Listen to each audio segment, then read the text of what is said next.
संग्राम। अरे एक ओरी यूपी बाटे एक ओरी बिहार, ना तो चली लाठी ना तो चली तलवार। एक ओरी यूपी बाटे एक ओरी बिहार, अरे ना तो चली लाठी ना तो चली तलवार। यहाँ चली खाली सुर के धार, सुर संग्राम भोजपुरिया चली खाली सुर के धार, सुर संग्राम भोजपुरिया चली खाली। स्वागत पड़े आप लोग के वापस अपने वो कार्यक्रम में, आपके पसंदीदा हमार पसंदीदा, आपके दिल में हमरा दिल में जवन बसल बा कार्यक्रम नेस्ले एवरीडे सुर संग्राम द्वितीय महायुद्ध। युद्ध तो अभी भी बाटे, ओ युद्ध में केकरा का नंबर मिल रहा बाटे आज के एपिसोड में हो रहल बा। एह मंच पे वही रहेला जे हर बार करेला मजेदार प्रयास, और अब बुला रहल बानी हम डाबर रेड पेस्ट यूपी के शान सुर के एगो कलावीर, जिनकी माता जी के देखे खातिन न जाने कितनी आंख लालायित होई। हम बुला रहल बानी अपने वो कलाकार के जेके दुनिया कर रहल बिया, रघुवीर रघुवीर रघुवीर रघुवीर।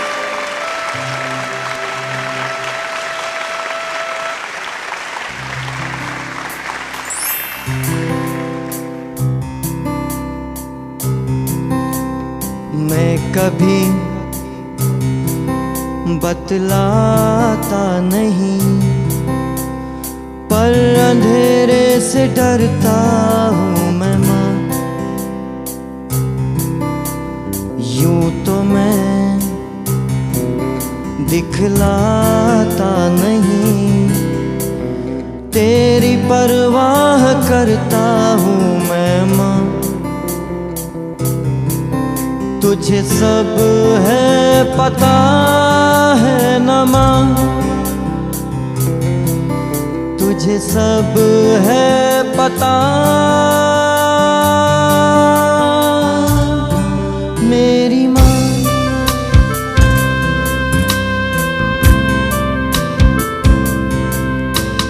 भीड़ में यूं न छोड़ो मुझे, घर लौट के भी आना पाऊँ माँ। भेजना इतना दूर मुझको तू, याद भी तुझको आना पाऊँ माँ। क्या इतना बुरा हूँ मैं माँ, क्या इतना बुरा मेरी माँ।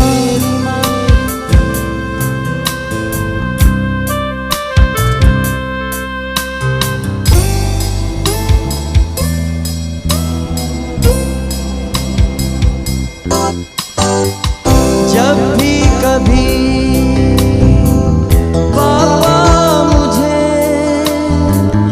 जो जोर से झूला झूलाते हैं माँ, मेरी नजर ढूंढे तुझे, सोचूं यही तू आके थामेगी माँ। उनसे मैं ये कहता नहीं, पर मैं सहम जाता हूँ मैं माँ। चेहरे पे आने देता नहीं, दिल ही दिल में घबराता हूँ माँ। तुझे सब है पता है न माँ, तुझे सब है पता मेरी माँ।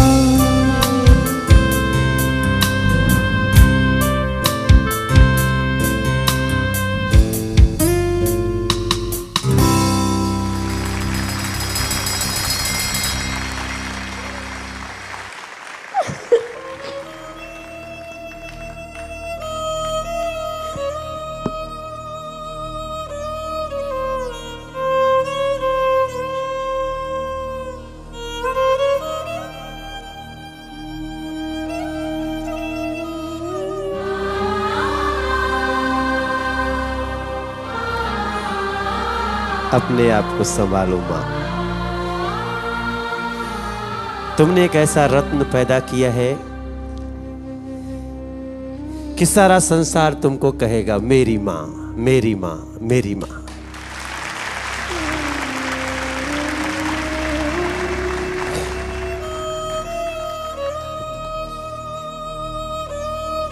नहीं बेटा,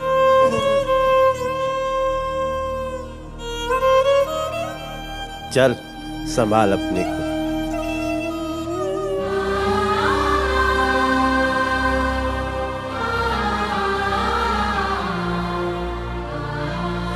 माई आप बहुत बड़ा रत्न देले बानी और ये रत्न से ये संसार में कितना जगमग हुई, ये संसार में कितनी रोशनी फैली,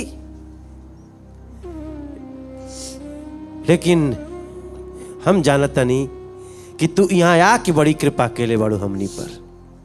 आज जो भी ये यहाँ मंच पे खड़ा है अपने पापा के आशीर्वाद से और अपने नाना जी के आशीर्वाद से यहाँ खड़े हैं।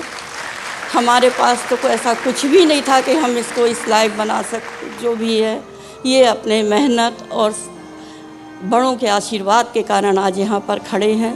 आपको हम इतना बताएंगे कि हम लोग बहुत सौभाग्यशाली हैं जिनको प्रति सप्ताह इनकी प्रतीक्षा करते हैं कि आज रघुवीर क्या सुनाएंगे।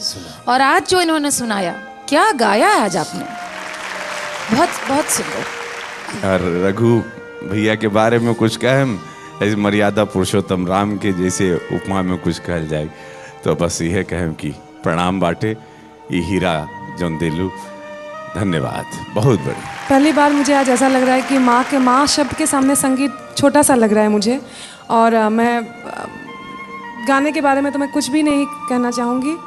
बाकी एक बात मैं अम्मा मैं आपको बोलना चाहूँगी, आपको पता शायद नहीं है, मनोज जी ने एक ऐसा अनाउंसमेंट किया है, मरणोपरांत उन्होंने 15 साल ऐसे ही वो एक समय सीमा उन्होंने ऐसे ही बांधा। उन्होंने अपने दोनों आँखें रघुवीर को वो देना चाहते हैं और ये बात सब लोगों के सामने उन्होंने बहुत बड़ी बात कह दिया आपने। माँ के समर्पित कार्यक्रम बाटे, हमार माई भी देखत हुई। हमरा के बहुत लेट पता चलल कि माई के कार्यक्रम बा, तो हमहू अपने माई के लेके आई थी। हमार माई देखित सब करे माई के, तो ओकरा भी एहसास होइत कि हाँ बच्चन के माई से मिलना के खुशी का होला। कई गो ऐसा क्षण आवेला जहां हमनी के ठिठक जाली जा, जहां हमनी के निशब्द हो जाली जा, जहां कुछ भी बोले के मन नहीं करे, और ओह जगह के हमनी के सबसे सुंदर क्षण मान के चले नी जा। ओकरा के एगो अवार्ड देहल जाला, Revital best moment of the day. मीठी रे सपनवा में घुल जाला रनवा, रखी लगा के मसुअन से, रखी लगा के मैया छतियन से, आई उरी नींदिया निदरे बन से।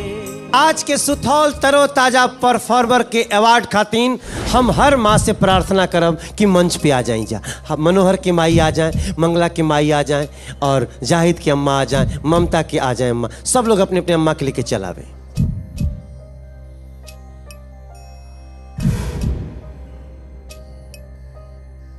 आज के सुथौल तरो ताजा परफॉर्मर अगर हमनी के कोई में पावत नहीं जा तो ओकर घोषणा हमनी के जज साहब लोग कर सकेले, जेकरा के ई अवार्ड देहल जाए।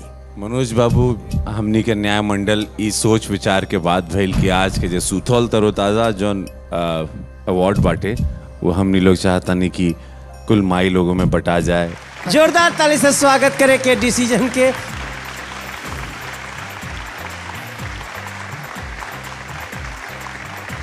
और अब हमरे पास रिजल्ट भी आ गइल बाटे। मनोज जी, मुझे लगता है कि एक आग्रह है आपसे, हम तीनों की ओर से, कि आज एक ऐसा भावुक क्षण है, सभी अपने परिवार के साथ हैं और कम से कम आज के दिन किसी की भी भावना को ठेस नहीं पहुंचाना चाहेंगे, किसी की भी माँ को हम लोग दुखी घर नहीं भेजना चाहेंगे। हम चाहेंगे सब बच्चे आज अपनी माँ के आंचल में खूब दुलार से सोएं। निर्णय ले लिया गया है, लेकिन आज उसका हम खुलासा नहीं करेंगे, अगले सप्ताह बताएंगे। ये तो ताली बजा के स्वागत करे वाली निर्णय बाटे। हम चाहब कि जज साहब लोग आके और मंच पे ए माई लोगन के सम्मान करें, खड़ा हो जाएं और एहने लोगन के हाथ से इस सुथौल तरोताजा की अवार्ड कोनो माई के हाथ में जाई तो समझल जाई कि सबके हाथ में चल गई। जौने जगह हम रो ना सकी लोर नवा कोई पोछनिहार,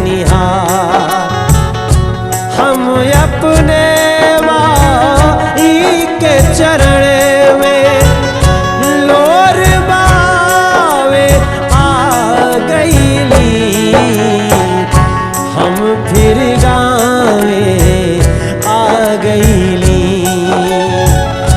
माई के मनावे आ गईली, याद दिलावे आ गईली। रवा सबके बीच में ही भोजपुरी संगीत के महासंग्राम लेके केकरे हाथ में विजय पत्र बाटे एकर निर्णय लेके सारा भोजपुरी संगीत के संग्राम के प्यार लेके रौरा सबके बीच में ए महान महान न्यायाधीशन के संगे और यही माई लोगन के दुलार लेके हम से मिलल जे शनिवार के। तब तक हमनी के देही जा विदा अपने वो कार्यक्रम के जौना के नाम बा नेस्ले एवरीडे सुर संग्राम द्वितीय।